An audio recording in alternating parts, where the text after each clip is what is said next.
Jenny, I think you've done a beautiful job.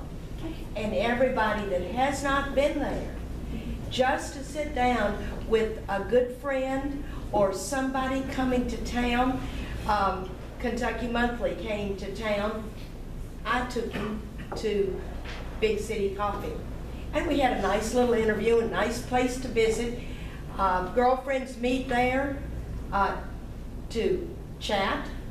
But you should make an effort to bring somebody in there to see what she's got, because it's fantastic. And I can't wait for the deli. Thank you. Me too. And I would just like to second that. I brought a friend of mine from New Jersey. I mean, she can look across the river at New York City, and she said, my gosh, Sharon, and this was right after, not too long after Jimmy had gotten up and running, not even at this stage. And she said, well, I would think I was at home. You know, and I think you should tell them where you are in case anybody doesn't know. Oh, we're at 23 Suck Street. Suck Street's a bit of a mess, and it's going to get worse, but when it gets done, it's going to be beautiful. It's going to be the envy of every small town in the universe. So, yes. Jenny, in terms of your entrepreneurial journey, first of all, what future goals do you have, and what were some of your biggest challenges as you planned and cranked up your business? Future goals, once I get all this in the right model, at some point in time, I didn't add this because this is down here. I think the other two businesses that I didn't mention were of my favorites. Was the coolest little wine shop you've ever seen. That wasn't fancy, everything was in boxes, but everything had a label and a description and a rating, and the employees were knowledgeable, and there was a bunch of different stuff that you just couldn't find anywhere else. It was always an exploration in wine. The other thing, as far as future, that I would like to see is development as part of Big City of a, I hate to say lounge because that makes you think of the Holiday Inn, but not a bar, if you will, that would be perfectly suitable for you, Karen, if you have somebody from the FDIC in, you want to go have a glass of wine, have a business meeting in a nice, quiet environment, you could do that and you'd be comfortable doing that. You know, it's something, the best way I can describe it is that if Al Capone walked in the front door, nobody, I mean, it would look perfectly natural, something really cool, very Big City, very Chicago. And then I mentioned, you know, if I could develop this product, I don't know that it's really, I don't know that it would be suitable for franchise, but I think it certainly would be suitable for additional locations. And so there's a possibility if I can garner enough energy and we get this rolling like it needs to roll, that we might look at doing additional locations in similar sized communities and do the same thing, that have the same missing pieces. My biggest challenges, up to this point, I've been, our business has been such that it really takes two people to run our shop, most of the time. Now, there are times a day that are traditionally slow, but with the deli, they're not going to be. So much of this will be changing. But I've been stuck between being little bitty, where a single person can run their shop, and not being quite big enough to be able to maximize my employment.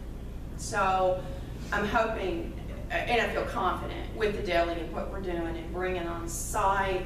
Like we bake. Fortunately, my family has two bed and breakfast, and so I have commandeered kitchens at both of those facilities. I use one. I have a girl that works for me that uses the other. But there's a lot of transportation. I have to stop both kitchens. I have to remember, okay, all right, I bought some eggs.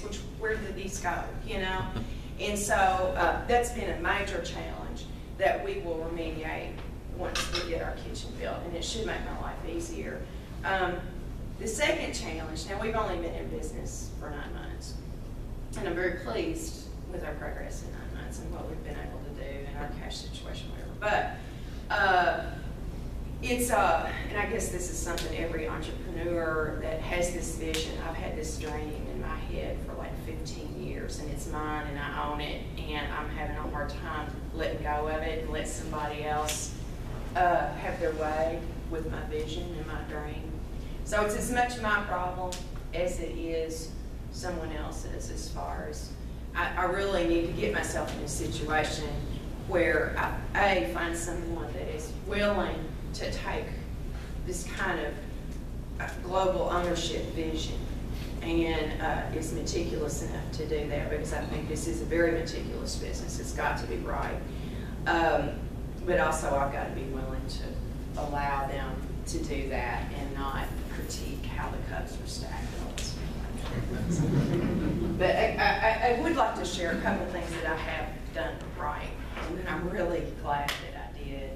The first, if you don't follow our Facebook page, I wish you would, Big City Market Coffee Bar. For my business, which is very visual, in a picture, the right picture, and the right little blip will sell the product just like that. I use Facebook almost exclusively. Now I do a few other things, but as far as marketing, Facebook is just incredibly beneficial for me and highly effective. I put a post out, and within an hour, I've got 10 people in my shop, buying that product that I posted. And we currently have going on 1,900 followers, and I'm not pleased with that, given the amount of time we're in business. And so every time somebody likes and shares, and then it gets out to more. So that's been really effective. The second thing, I would probably already be closed down now if I had to deal with payroll on top of everything else. And so technically, I am an employee of People Plus here, and Sharon turned me on to that, and I'm so glad she did. Technically, it's actually called Permco. It's kind of a company owned by People Plus. I pay 5% of my gross payroll to them, and they just handle it. They write the checks, they do the withholdings, they do the reports, they take care of unemployment insurance. I get a better rate because it's a group rate on unemployment insurance. I was able to get myself, my family, and my employees, my full-time employees, health insurance at group rates, which was absolutely impossible to get before we did this. So if you have 5 employees or even 10 employees, if you think that 5%, what can you do with that amount of time? If you're trying to do your books yourself, what can you do with that time? And how much money can you make? Me, I decided I could make a lot more money than that cost me in that amount of time that it would take to do all that. So those are 2 things that I wanted to make sure I shared, that for those in my situation, they have been incredibly valuable. And I would just like to comment, Jenny, on that. The thing that most small businesses run into, especially in the beginning, like you said, are employees, for one thing, because you want to hire quality employees, but yet when you're as small as you are, and I am, and Mary Lou is, you can't offer the big benefits that they might get working for another company, where they might prefer to work for you in a smaller environment. Right. And we just have to look for the best ways to be able to do business. And like you said, it took me 20 years to learn that, and it took you only a few months. Yeah. But anyway, that is, to me, that's what this whole meeting is about, is to be able to provide others with help as to what they did. And they can also, in addition to health insurance, we have Blue Cross. They have dental, Aflac, life insurance. There's a whole menu of potential benefits if they want to avail themselves for that. I don't pay for those. I pay for a part of health insurance, but that's really valuable. And you're right. I had to do it. If I was going to get the employee that I needed to start a coffee bar, I had to do that. And I'm so glad I did, because it made a big difference for me.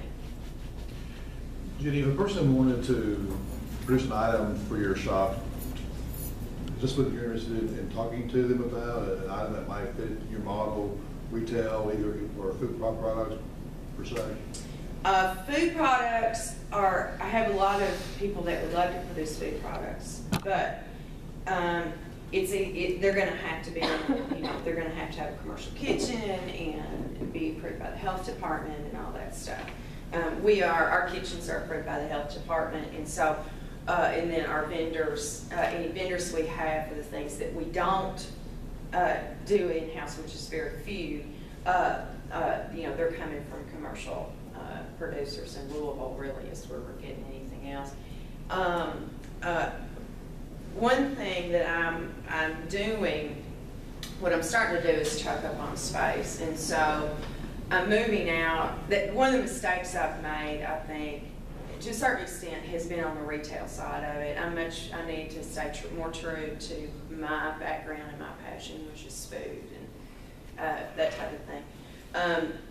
I have some, and when we started, I had a lot more originally produced art and jewelry and that type of soaps. We still have a lot of that, but as time, as space gets constricted, I'm having to be really, really picky about that.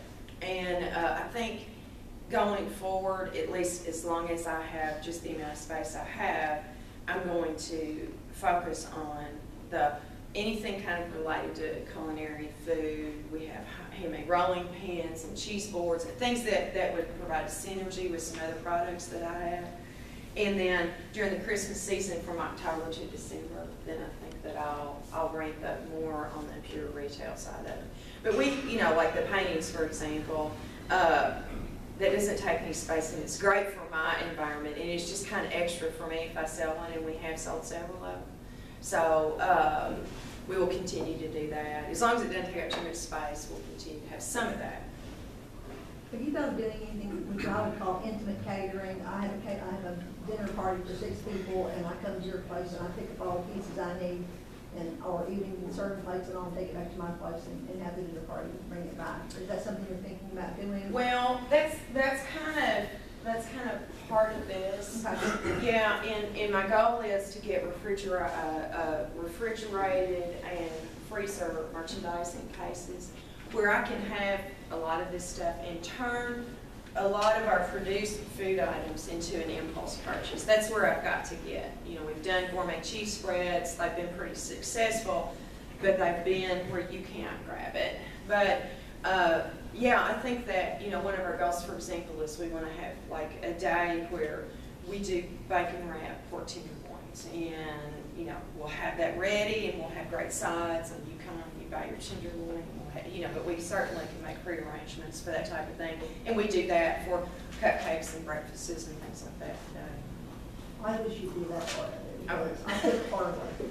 Yeah. So when I pick up dinner or something, I'd rather pick up something that's really good quality. Yeah, and that's what, we're not going to be using any soup-based, so, I mean, not there's anything wrong with that. I do it at home sometimes, but we will be looking at doing that in the future. Yes. Jenny, one of the challenges, obviously, for any startup is the required capital up front. And I know how expensive a commercial kitchen is. We have one out at the Paragon, obviously, that's just for our use there. One of the things that's getting talked about in this community is the possibility of a community kitchen being developed that would be certified by the state and the health department and would be available for food processing, food growers, etc., folks who don't want to invest or don't have that capital to invest on the front end. They could just make arrangements, essentially fee for services for the time they use it. Is that something in an operation either like yours or others that you think would be valuable to this community? Yeah, I do. There's a lot of great home bakers around here that could certainly do what I do better. If the numbers were right, if I could buy, and I've looked for opportunities to buy a product that I'm willing to sell. I mean, that's, and again, I started this with saying I'm a tough critic when it comes to food, I admit it. But if I could buy it and it made sense for me just to put it in the case and resell it and make enough spread on it to justify the potential for waste and, you know, all that stuff, yeah, I would do it. I would do it. Jenny, I have one question for you too. I know when you first came back here and you were working in your family-owned business, and in our conversations you were talking about the downtown and how involved you are in the downtown, and I know you still are. But one thing I haven't heard a lot about today is, I mean, how much of your success right now that you have, could you contribute to the amount of time and effort you spent in the downtown area and being involved in community activities? Because I know it makes a big difference, but when you started your business, people knew who you were, they knew your energy level and that kind of thing, and that you did things right, just simply because you were out there in the community letting people know who you were. How much do you contribute that to your success today? A lot, a whole lot. And in some respects, I had no idea that I would be doing this 5 years ago. I mean, I've always had this in my head that wouldn't that be a cool idea. I tried to talk to my parents about doing it years ago when they did the Black West building. But kind of what we've been working on is a layup unintentionally to this type of business, to Amanda's on Main, to Main Street Jacks, to the Crowded House, to Barbie's expanded operations. I mean, it's Mark of Distinction is opening today downtown. So everything that we've been working on has been necessary for these businesses. However, these businesses are necessary for us to be able to continue and finish our job. Fortunately, Cliff was one of the first with the Crowded House to say, okay, we all recognize we need some interesting, different businesses. He kind of started that. He said, okay, I'm going to put my money where my mouth is. And then seeing his success, I figured I could do it better than he could. So then I decided that I would do it. And, you know, our businesses in a lot of respects are very similar in that they have a look and feel that is not Madisonville. And one of the things that inspired me is when Crowded House first opened, I would go to lunch or whatever, and we would be, whoever I was with would be talking. And I was watching these people come in, and it was like, who are these people? I've never seen these people before. It's like they were teleported from some Starbucks in Chicago and just dropped into the Crowded House. Where are these people been?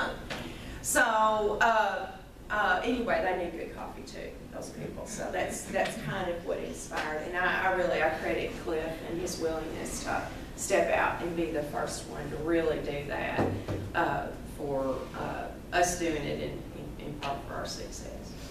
Well, thank you very, very much. You.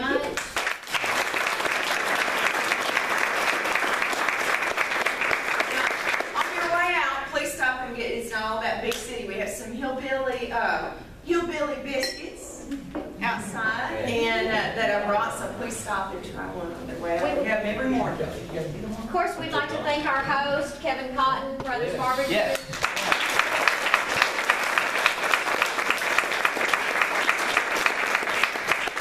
Please look at the coffee mugs you're drinking out of today. They were donated by local banks and local individuals. I think the college has brought some. We've got First United Bank, Hancock Bank, other banks. If you're interested in presenting, please go to hopkins.sites.1wcups.com. Thank you very much. The city's also one of our sponsors, actually our only big sponsor. So we want to thank them very much. Thank you for coming. Our two presenters for next week are in the room right now. We've got David Griffey from the IBAC. He'll be here next week. And Legal Shield. Bill McReynolds. Sorry, it escaped me. Thank you, and we'll see you next Wednesday at 7:30.